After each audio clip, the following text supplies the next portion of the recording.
All Pakistan लंबरदार association रजिस्ट्रेट के मरकजी दफ्तर नुनार में लंबरदार का इजलास ज़ेर सदारत AR गुराया बानी मरकजी चेयरमैन ऑल पाकिस्तान लंबरदार एसोसिएशन रजिस्ट्रेट मुनक्किद हुआ।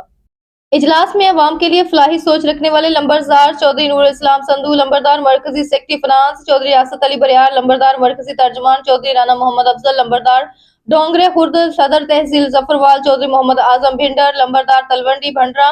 सदर तहसील नारोवाल सईद बशारत अली शाह, लंबरदार वीरू के नायब सदर तहसील जफरवाल मोहम्मद कैसर खान, लंबरदार बुलार सदर यूसी टपियाला गुलाम रजा मुस्तफ़ा, लंबरदार सनखतरा सदर यूसी सनखतरा राशिद महमूद गोराया, लंबरदार लुटर और चौधरी नजीर अहमद, लंबरदार लुटर चौधरी इफ्तिखार अहमद, लंबरदार लुटर और चौधरी मंजूर अहमद, लंबरदार पिंडी ओलक और दीगर लंबरदार ने शिरकत की। इजलास में अवाम के लिए फलाही कामों में शुरू करने पर इत्तफाक राय हुई। इजलास में तय हुआ कि अवाम के लिए आसानियां पैदा की जाएं, बगैर हुकूमती माली इमदाद के लंबरदार अपनी मदद आप के तहत अवाम की खिदमत की जाए, जो शुरुआत में पब्लिक लाइब्रेरी यूनियन काउंसिल की सतह पर कायम की जाएंगी। फ्री मेडिकल कैंप लगाए जाएंगे जिसमें free checkup, free medicine, free laboratory test किए जाएंगे। इस मौके पर AR गुराया ने अपने ख्यालात का इजहार करते हुए कहा कि एपला सिर्फ लंबरदार तक महदूद नहीं रहेगी, ये अवाम की खिदमत में निकल पड़ी है। लंबरदार सदियों से अवाम की खिदमत कर रहे हैं, मगर अब जदीद दौर में जदीद तरीकों से काम करना होगा।